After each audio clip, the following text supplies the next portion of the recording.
The moment I realized my stepmother had moved my name from the family table to the kitchen table, I knew the wedding wasn't going to end the way she expected. It was supposed to be my sister's happiest day. The ballroom was filled with white flowers, golden lights, soft music, and hundreds of people dressed in their finest clothes. And there I stood near the entrance, holding a tiny piece of folded white card. My name was printed on it. Maya Carter. Except my name wasn't where it belonged. It wasn't beside my father's name. It wasn't beside my brother's name. It wasn't even at one of the guest tables. It was sitting on a small table outside the kitchen, beside the service entrance, right next to a stack of menus, extra napkins, and a box of silverware. For a few seconds, I simply stared at it. I thought there had been a mistake. Maybe the wedding planner had mixed up the seating cards. Maybe someone had accidentally moved it. Maybe my stepmother, Diane, hadn't seen it. Then I noticed the handwriting on the back. 4 words. 4 words that made my stomach drop. Know your place. I looked toward the ballroom. People were laughing. Glasses were clinking. My father was greeting guests. My sister, Olivia, was somewhere upstairs getting ready for her wedding ceremony. And Diane was standing near the entrance in a beautiful silver dress, smiling like the perfect mother.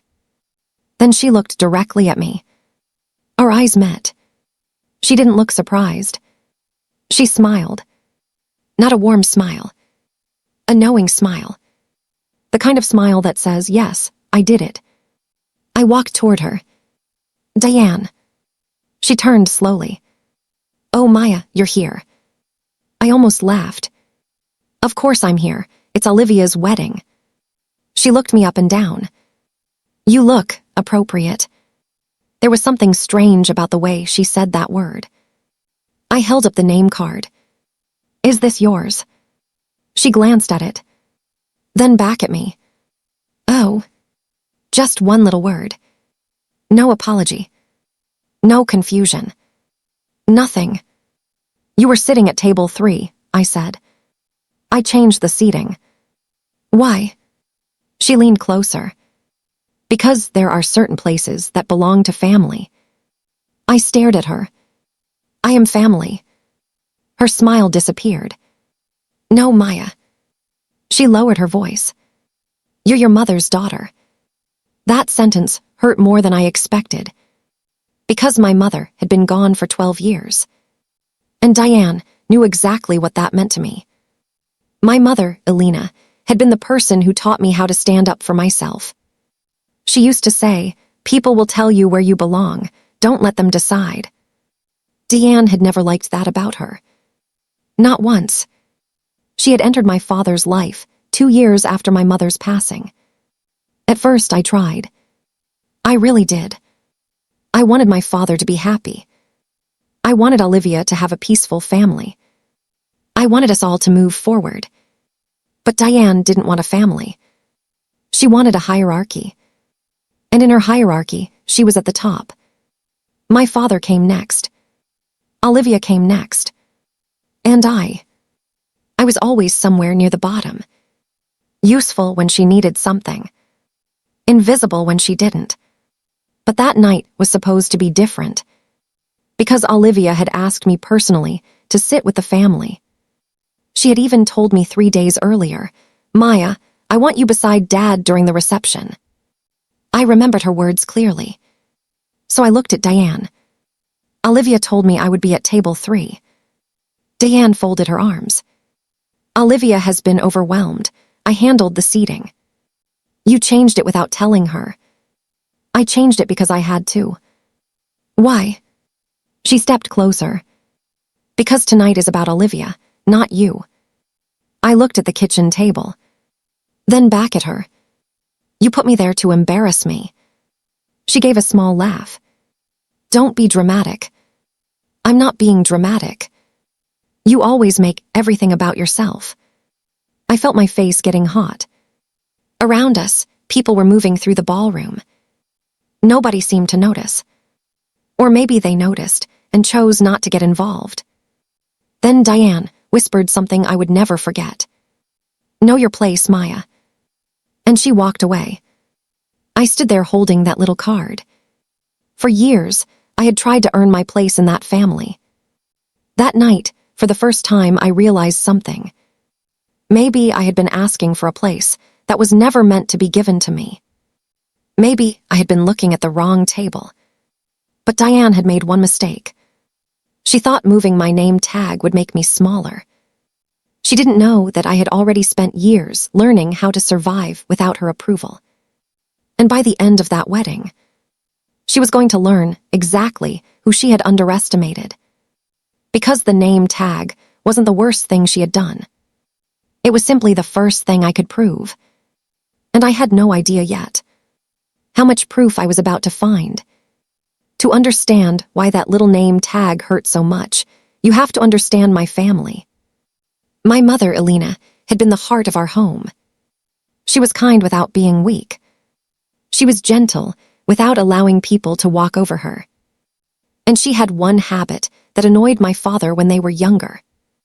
She kept everything. Receipts, letters, old photographs, bank statements, notes from school, copies of important documents. She always said, "Paper remembers what people conveniently forget." I used to laugh at her. I don't anymore. When Mom passed away, I was 22. Olivia was 19. My father, Richard, was completely broken. For almost a year, our house felt frozen. Then Diane appeared. She was confident, organized, charming. She knew how to walk into a room and make everyone believe she belonged there. Dad fell for her quickly. I didn't blame him. Grief makes people desperate for warmth. I tried to accept her. But Diane wasn't interested in becoming another person in our family. She wanted to replace the person who had been there before her. Slowly, she started changing things. Mom's photographs disappeared from the living room. Her books were packed away. Her favorite chair was moved to storage. Then one afternoon, I came home and found Mom's wedding picture missing from the hallway. "Where is it?" I asked. Diane didn't even look up from her phone. "Storage." "Why?" "It doesn't match the house." I looked at my father. He said nothing. That was the first time I realized silence could hurt as much as cruelty. Years passed. Diane became the center of everything. Christmas, birthdays, family dinners, vacations. And whenever there was a disagreement, she had a way of making me sound like the problem. If I spoke up, I was difficult. If I stayed quiet, I was cold. If I succeeded, I was showing off. If I struggled, I was irresponsible. There was no version of me she liked. Olivia was different. Diane adored her. Not because Olivia was better. Because Olivia knew how to keep the peace. She smiled. She nodded. She avoided confrontation. And Diane rewarded her for it. I never resented Olivia. Not once. In fact, Olivia and I were close. We had survived the loss of our mother together. We had whispered to each other late at night. We had shared old memories when nobody else wanted to hear them. She knew how Diane treated me. But as Olivia grew older, she became more dependent on Diane. And that changed things. Especially when Olivia got engaged to Daniel. Diane immediately took control of the wedding. Venue, flowers, guest list, dress, music, menus, everything. At first, Olivia was grateful. She was working long hours and didn't want to deal with the details. But gradually, I noticed something. Olivia stopped making decisions. Diane made them for her. And whenever Olivia tried to disagree, Diane would say, "After everything I've done for you." That sentence worked every time. 3 weeks before the wedding, Olivia called me. "Maya, Yeah, I need to ask you something. Her voice sounded nervous. What's wrong? Could you help me with something? Of course. There was a pause. Mom wants you to stay away from the main planning. I frowned. Why?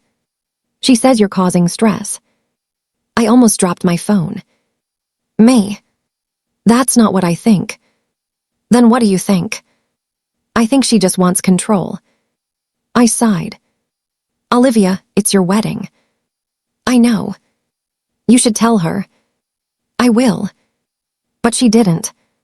Instead, she asked me to help privately. I spent nights checking vendor contracts. I noticed several unusual charges. A photographer had been paid twice. A florist had received a deposit for flowers Olivia had never ordered. And there was a second event coordinator listed on one invoice. I asked Olivia about it. She said, Mom is handling all the finances. That bothered me. But I didn't want to create drama before the wedding. So I stayed quiet. Then, 2 days before the ceremony, Olivia hugged me in the kitchen. I need you there. I'll be there. Promise. Promise. She smiled. You're my sister. Those words stayed with me. Because on the wedding day, when I saw my name sitting beside the kitchen entrance, I knew something had happened between that conversation and the reception. Something bigger than a seating chart. Something Diane didn't want me to know. I just didn't know what it was yet. The ceremony itself went beautifully. Olivia looked stunning. Daniel cried when he saw her. Dad cried too. For a few hours, everything seemed normal. I smiled. I clapped. I hugged my sister. I tried to forget Diane. Then the reception began. And that's when I saw the name tag. At first, I thought the humiliation was the point. Later, I learned it wasn't. The humiliation was a distraction. Diane wasn't trying to make me leave. She wanted me in the building. She just didn't want me near the family. Because she had something to hide. And she was terrified I might find it. After Diane walked away, I decided not to make a scene. Not because I was afraid of her. Because I didn't want to ruin Olivia's wedding. So I picked up my name card. I walked into the kitchen. A young server looked at me. Are you okay? I smiled. I'm fine. He glanced at the card in my hand. Oh. He understood immediately. That's not very nice. I shrugged. I've survived worse. I put the card on the table. Then something caught my eye. Underneath the seating card was a large brown envelope. My name was written across it. Maya Carter, private. I froze. I hadn't seen that envelope before. I picked it up. It was heavy. Inside were several documents. The first page was a copy of a bank statement. The second was an invoice. The third was a property document. I read the address. My mother's old house. The house where Olivia and I had grown up. My heart started pounding. The property had been sold 3 years earlier. At least, that's what Dad had told me. But the document in my hand showed something different. The house hadn't been sold. It had been transferred. And the person listed on the transfer was Diane. I stared at the page. No. I turned it over. There were signatures. One was my father's. The other was supposedly my mother's. But my mother had been gone for years. I felt cold. I read the date. The document had been filed after Mom's death. How could her signature be there? My hands started shaking. Then I noticed another document. A legal statement concerning the estate. It listed 2 beneficiaries. Me. And Olivia. But there was a handwritten note across the bottom. Both daughters have waived their rights. I hadn't waived anything. Neither had Olivia. I knew that. At least I thought I did. I heard footsteps behind me. I quickly placed the papers back inside the envelope. A voice said, "You shouldn't be reading that." I turned. It was my father's longtime accountant, Mr. Harris. He looked terrified. "Why is my name on it?" He glanced toward the ballroom. "Not here." "What is this?" He lowered his voice. "Your mother left something for you." I stared at him. "What?" He swallowed. "I've been trying to contact you. Why didn't you?" Diane intercepted the letters. My stomach dropped. "How do you know?" "Because I watched her do it." I couldn't speak. He looked at the envelope. "That was supposed to reach you 6 months ago. What's inside?" "Evidence." "Evidence of what?" He looked at me for several seconds. Then he said, "Your mother knew someone might try to take control of the family property." I felt my heartbeat in my ears. "Who?"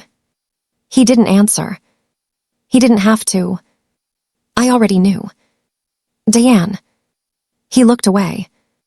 Before I could ask another question, someone called his name from the ballroom. He stepped backward. "Maya, listen to me carefully." "What?" "Don't confront her tonight." "Why?" "Because you don't know everything yet." He handed me a small key. "What is this?" "Your mother's storage box." I stared at it. "Where?" "At the old house. The house Diane owns." He nodded. "There's a safe inside." "What combination?" He smiled sadly. "You already know it." Then he walked away. I stood there holding the key. My mother's storage box. A safe. A hidden document. A signature that shouldn't exist. And Diane's name on property that was supposed to belong to me and Olivia. Suddenly, the wedding felt very different. I looked toward the ballroom. Diane was laughing with guests. My father was beside her. She looked completely calm. Like she knew exactly what was happening. Like she had expected me to find the envelope. Maybe that's why she had put my name at the kitchen table. Maybe she wanted me to feel humiliated enough to leave. But I wasn't leaving. Not yet. I slipped the envelope into my bag. Then I returned to the reception. Olivia saw me. She smiled. "Where were you?" "Just getting some air." She looked at my face. "Are you okay?" I nodded. "Yeah." She hugged me. And for the first time that night, I felt guilty. Because I knew something she didn't. Someone had been hiding our mother's final wishes from us. And I had a terrible feeling that person had been standing beside Olivia all evening. The wedding ended around midnight. Guests left slowly. The ballroom emptied. The music stopped. Flowers were gathered. Chairs were folded. And the beautiful room that had looked magical hours earlier suddenly looked ordinary. I waited. I waited until Olivia and Daniel left for their hotel. I waited until my father went upstairs. Then I found Diane near the storage area. She was removing decorations. I stood in the doorway. "Diane." She didn't turn. "Yes." "I found something." Her hand stopped. "What?" I pulled out the envelope. Her face changed. Only for a second. But I saw it. Fear. Real fear. Then she smiled. "I don't know what you're talking about." I placed the property document on the table. Her eyes went straight to the signature. Then back to me. "Where did you get this?" "Does it matter?" "Yes." "Why?" She stepped closer. "Because you've been digging into things you don't understand." "I understand enough." "You think you do." "Did you forge my mother's signature?" Her expression hardened. "Be careful." "That's not an answer. You have no idea what your mother left behind." "Then tell me." She laughed softly. You really think you're going to uncover some grand secret? I already found one. She leaned forward. You want the truth? Yes. Your father chose me. I stared at her. What? Your father chose this family. This isn't about choosing you. It is. No, it's about property. She smiled. You've always been obsessed with things. Things. Money, houses, documents, what you think you're owed. I shook my head. This isn't about money. Then why are you here? Because Mom deserved better. That silenced her. For a moment, Diane's face looked almost sad. Then she said something that shocked me. Your mother wasn't as innocent as you think. I felt my chest tighten. Don't talk about her.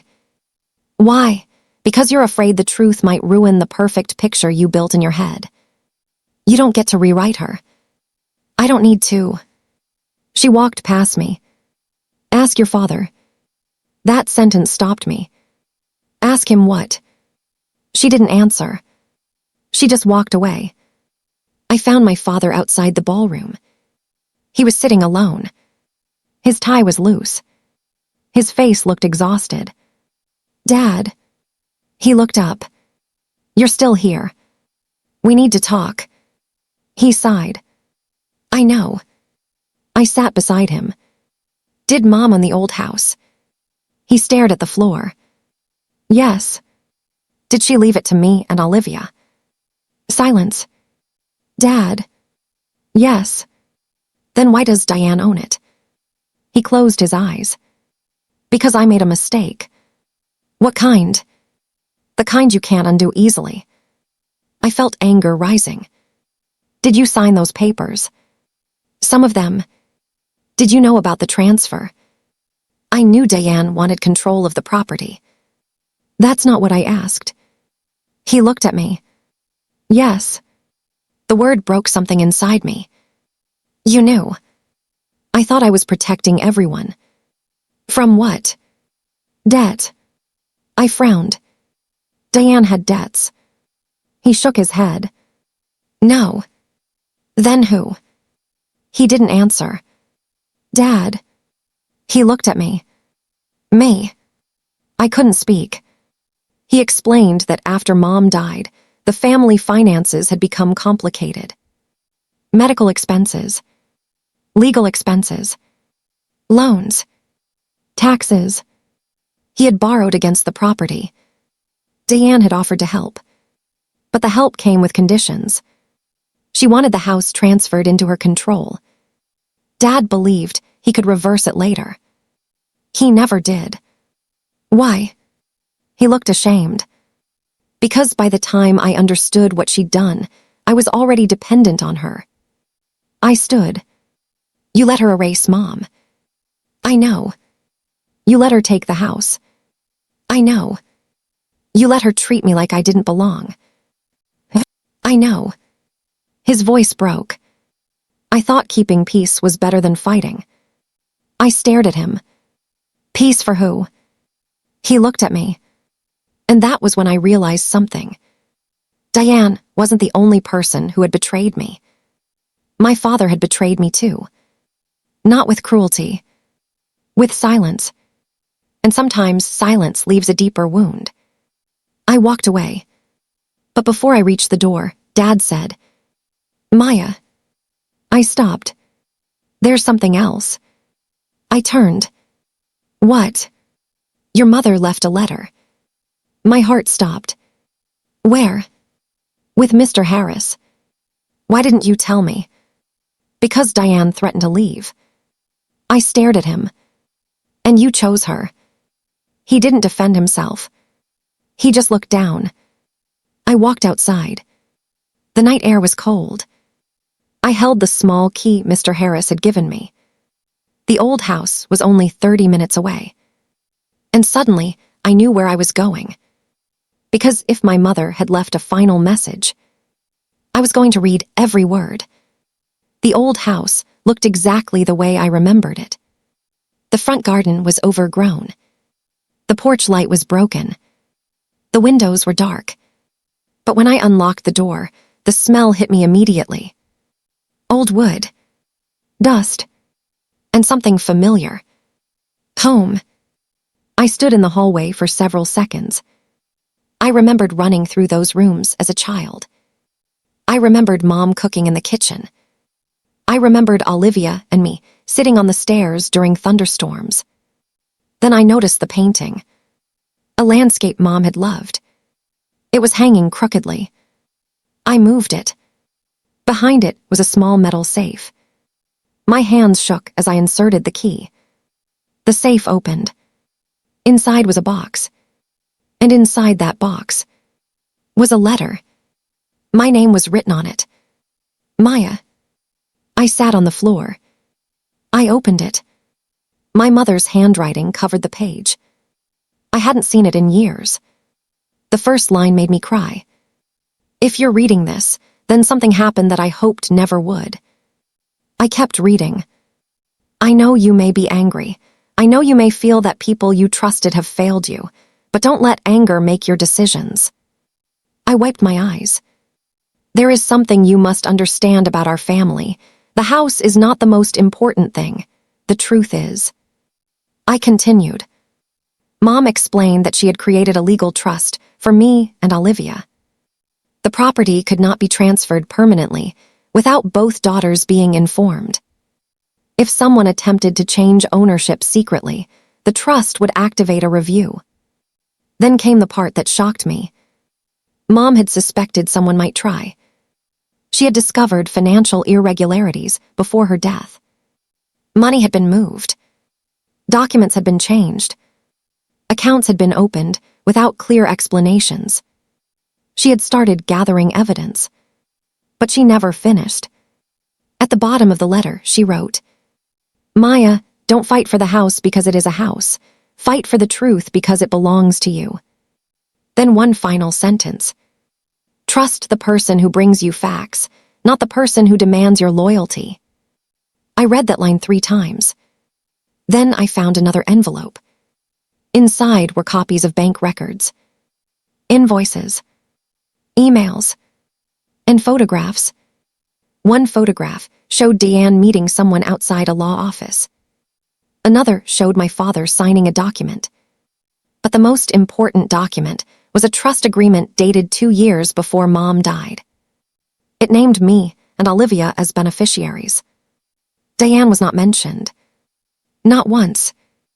I suddenly understood. Diane hadn't simply moved my name tag. She had been trying to move me out of the family for years. The wedding humiliation was part of something larger. I called Mr. Harris. He answered immediately. Did you find it? Yes. Everything. Almost. What do you mean? There's something missing. What? The original trust document.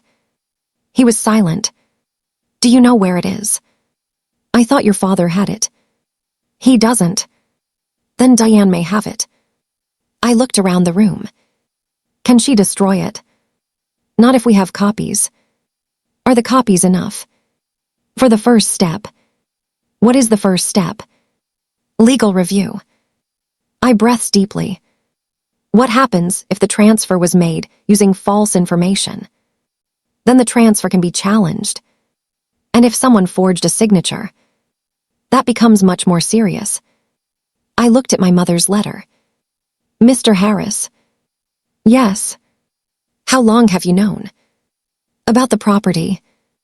About Diane. He sighed. Longer than I should have. Why didn't you help us? Because I was afraid. I understood. Fear had controlled everyone around Diane. My father. Olivia. Mr. Harris. Even me. But fear had one weakness. It only worked when people believed they had something to lose. I had spent years trying to protect my place in that family. Now I realized I had already lost the place I was fighting for. So what did I have left to lose? I packed the documents. Then I noticed one final photograph.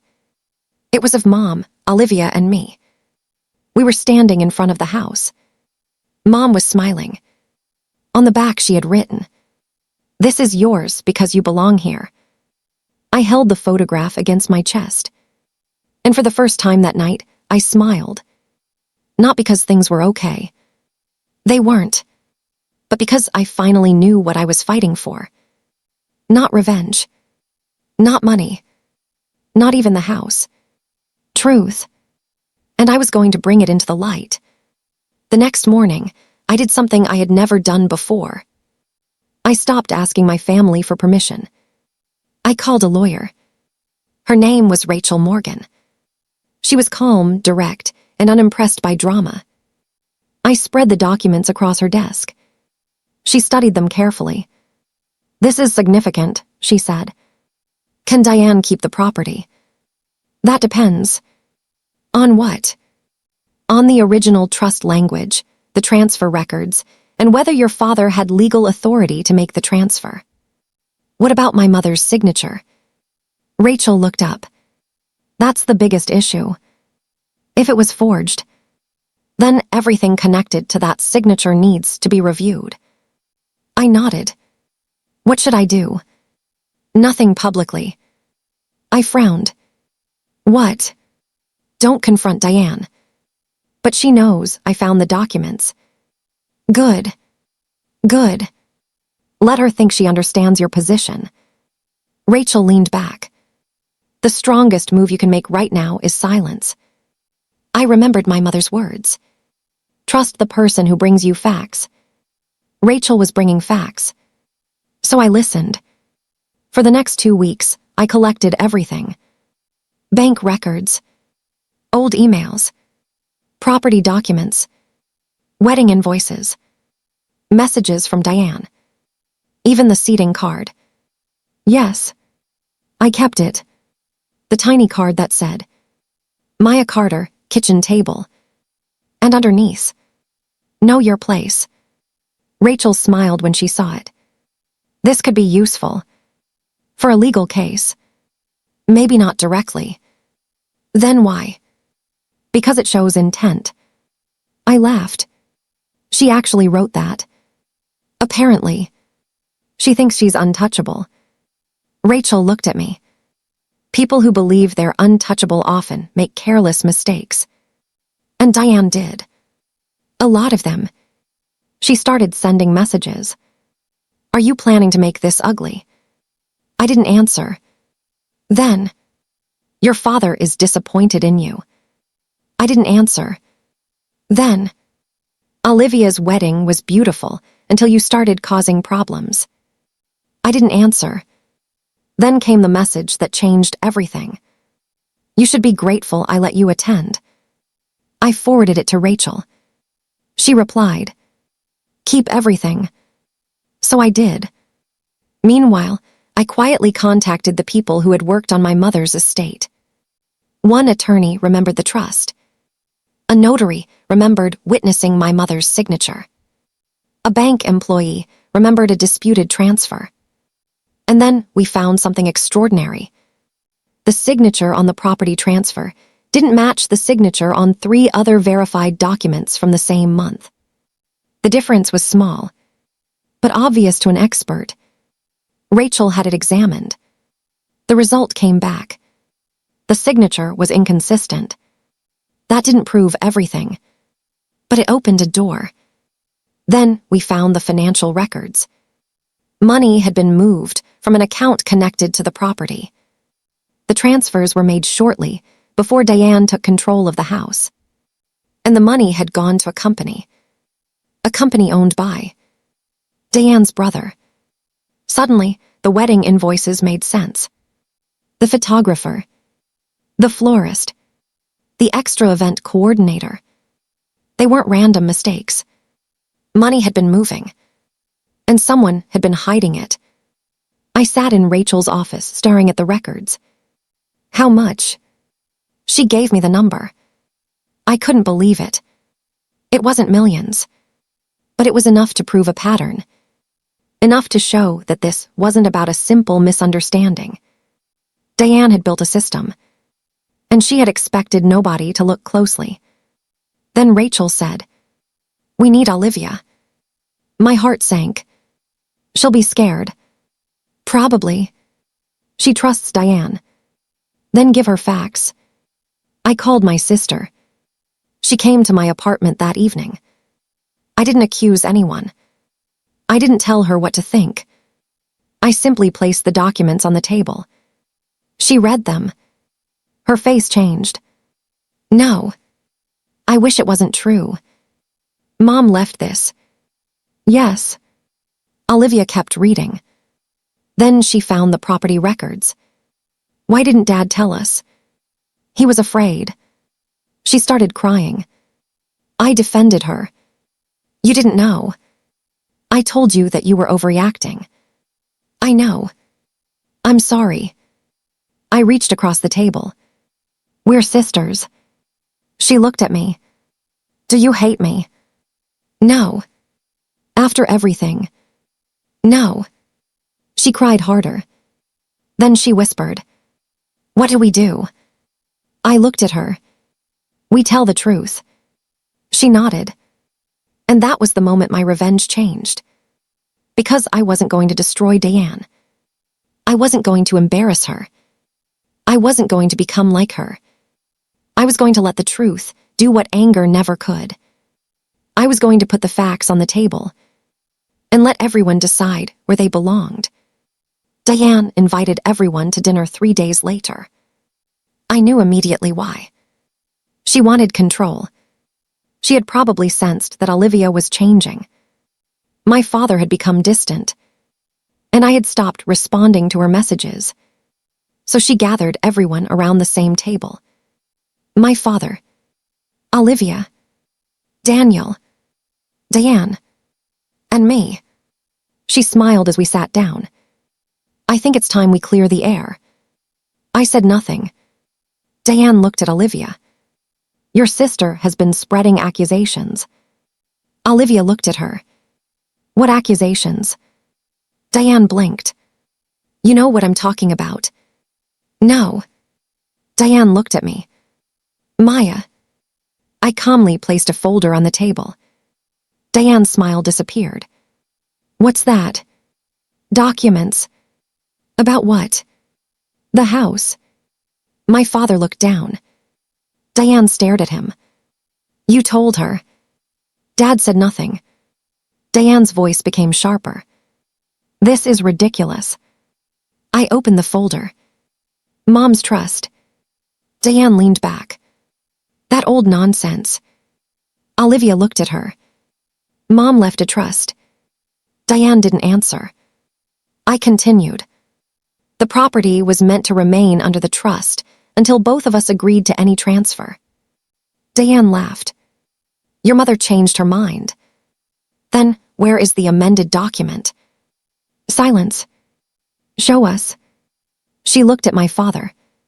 He wouldn't meet her eyes. Then Diane turned to me. You've always been jealous. I shook my head. Not tonight. She stood. You think you're smarter than everyone. No. Then what do you think? I think facts matter. I placed the bank records on the table. Diane stared at them. Olivia picked them up. What is this company? Diane said nothing. I answered. Your brother's company. Olivia looked at Diane. Why did money go there? It's a business arrangement. For what? Consulting. Consulting for what? Diane's voice rose. I don't have to explain every financial decision to you. Olivia looked at me. Then at Dad. Did you know? Dad shook his head. Not all of it. Diane stared at him. Richard. He looked at her. I'm sorry. She looked stunned. You said you'd protect me. Dad's voice was quiet. I can't protect something I know is wrong. That sentence changed the room. For years, Dad had avoided conflict. Now he was finally choosing a side. Not mine. Not Diane's. The truth. Diane picked up the property document. This means nothing. Rachel, my lawyer, was sitting quietly in the corner. Diane noticed her. "Who is she?" I said. "My attorney." Diane's face went pale. "You brought a lawyer to family dinner." "No." Rachel spoke calmly. "You invited her." Diane stared at her. "I invited my family." Rachel nodded. "And your actions made legal counsel necessary." Diane looked around. Suddenly she understood. This wasn't a fight she could control with emotion. The facts were already there. The next morning, formal notices were sent. The property transfer was challenged. The financial records were submitted for review. The questionable signature was examined. And the people connected to the transactions were contacted. Diane could no longer dismiss everything as a family disagreement. It had become a documented matter. But I still wasn't finished. Because there was one thing missing. The original trust. Without it, Diane could argue that the copies were incomplete. And she knew it. She smiled during the next meeting. "You still don't have the original." Rachel looked at her. "No." Diane smiled. "Then you have nothing." I looked at her. "Actually," I pulled out a photograph. It was the picture of my mother standing in front of the old house. Diane frowned. "What is that supposed to prove?" I turned it over. On the back was my mother's handwriting. And a reference number. Rachel had already traced it. The original trust had been filed with a law firm. Not lost. Not destroyed. Filed. And the law firm still had it. Diane's face changed. For the first time, she looked genuinely trapped. 3 months after Olivia's wedding, there was another gathering. It wasn't a celebration. It was a formal family meeting. The lawyers were present. The property documents were present. The financial records were present. And most importantly, the original trust was sitting in the center of the table. Diane looked at it. She didn't touch it. Rachel opened the file. The original document confirms that the property was placed into a trust for Maya and Olivia. Diane interrupted. That document was never properly updated. The attorney representing the estate responded. There is no valid amendment. Diane looked at my father. You knew this? He nodded. I didn't understand the full legal meaning at the time. Diane shook her head. You promised me. I know. You promised you'd make me secure. Dad looked exhausted. I thought I was. Diane laughed bitterly. And now? He looked at her. Now I know security built on someone else's loss isn't security. The room became silent. Then came the financial review. The money transfers were explained. The payments to Diane's brother's company were questioned. The wedding expenses were included. Nothing alone proved everything. But together, the pattern was impossible to ignore. Diane had taken money from accounts connected to the family property. She had used her influence to control documents. She had misrepresented the ownership situation. And she had deliberately kept me and Olivia from seeing the trust. Then the final piece appeared. An email. Written by Diane. Sent to her brother. The subject line read, Keep Maya away from the documents. I stared at it. The email said, If she starts asking questions, make sure she believes the house is already gone. Olivia won't challenge me. Olivia covered her mouth. I felt something inside me go completely still. For years, Diane had told me I imagined things. That I was too sensitive. Too suspicious. Too emotional. But there it was. Her own words. She had planned to keep us uninformed. She had counted on Olivia staying quiet. She had counted on me giving up. And she had been wrong. The legal process continued. The property was restored to the trust. The financial transfers were reviewed. Some funds were recovered. Some were not. Diane lost control of the property. She also lost something far more important: the trust of everyone who had once believed her. My father moved out of the house. He rented a small apartment. He told me he needed time to understand who he had become. I told him I couldn't forgive everything immediately, but I was willing to see what he did next. Olivia and Daniel moved into a new apartment, and the old family house. It came back to us, not as a trophy, as a reminder. One afternoon, Olivia and I stood in the empty living room. The walls were bare. The floors needed work. The garden was overgrown. But the house felt alive again. Olivia looked at me. "Do you remember Mom's chair?" I smiled. "Of course. We should put it back."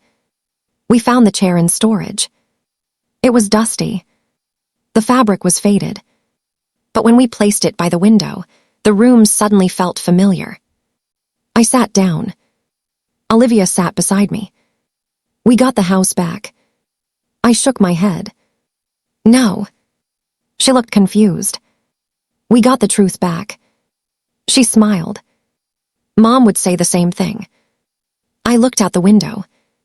For years, I thought revenge meant making someone feel the pain they caused. But I had learned something different. Real revenge isn't always loud. Sometimes it is paperwork. Sometimes it is patience. Sometimes it is refusing to react when someone wants you to lose control. Sometimes it is simply standing still while the truth catches up.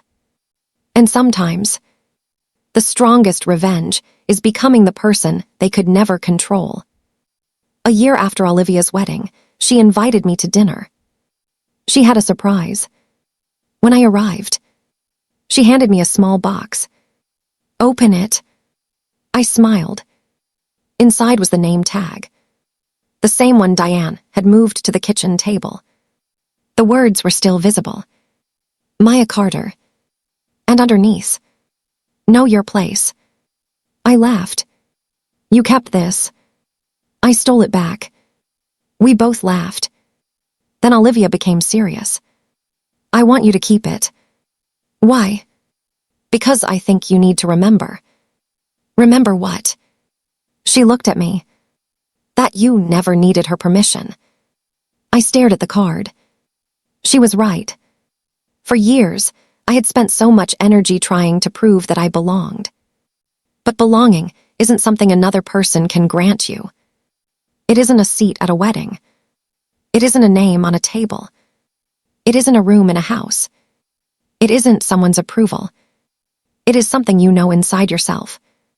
I put the card into a small frame. I placed it on my desk. Not because I wanted to remember Diane, but because I wanted to remember the woman I had been that night. The woman who stood beside a kitchen table and thought she had been pushed out. She hadn't been pushed out. She had simply been shown the truth. She had been shown that the table she was fighting to sit at was never going to give her peace. And once she stopped fighting for that seat, she found a better place. Her own. Diane eventually moved away. She and my father separated. I never celebrated that. I didn't want her ruined. I wanted her influence over us to end. There is a difference. My father and I slowly rebuilt our relationship. It wasn't perfect. Some wounds don't disappear just because the truth comes out. He apologized. More than once. And this time, his apology came with actions. He stopped avoiding difficult conversations. He admitted when he was wrong. He supported both of his daughters equally. He even restored some of Mom's photographs to the house. One day, he gave me the final box of her things. "I should have given you this years ago," he said. I opened it. Inside was Mom's old notebook. On the first page was one sentence: "Never confuse being tolerated with being loved." I closed my eyes.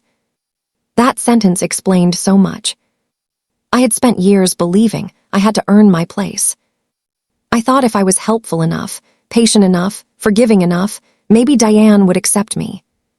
But love doesn't demand that you shrink. Family doesn't require you to disappear. And peace doesn't mean allowing someone else to control you. The biggest lesson wasn't about the house. It wasn't about money. It wasn't even about Diane. It was about me. I had finally learned to stop negotiating with people who benefited from my silence. And once I stopped, everything changed. Sometimes I think about that wedding. Not because it was painful, but because it was the moment everything became clear. I remember the ballroom, the lights, the flowers, the music, my sister walking down the aisle. And then I remember the kitchen, the small table, the folded card, my name, and those 4 words, know your place. At the time, I thought those words were meant to humiliate me. Today, I see them differently. They became the question that changed my life. Where's my place? Not where someone else tells me. Not where someone wants to keep me. Not where I have to beg to stay. My place is where I can stand without pretending to be smaller. My place is beside people who respect me. My place is wherever I can tell the truth without being punished for it. And most importantly, my place is not determined by a name tag. That wedding taught me something I wish I had understood years earlier.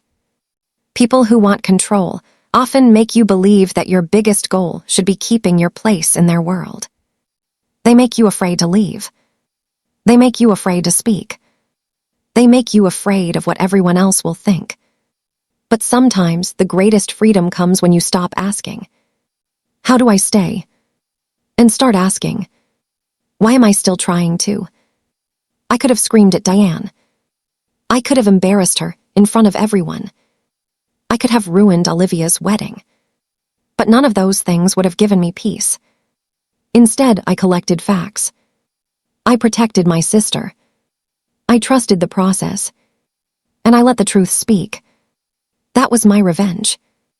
Not destroying her. Not humiliating her. Not becoming cruel. Simply refusing to disappear. And if you're listening to this story because someone in your own life has made you feel like you don't belong, remember this. A person can move your name. They can move your chair. They can shut a door. They can tell you that you are not important. But they cannot decide your worth. Never let someone else's insecurity become the map for your life. And never confuse silence with weakness. Sometimes silence is where you gather your strength. Sometimes walking away is not surrender. Sometimes patience is not fear. And sometimes the person everyone thinks has lost is actually the only person who has finally stopped playing the game. My stepmother wanted me at the kitchen table. She wanted me to feel small. She wanted me to know my place. In the end, I did. I just discovered that my place was never beneath her.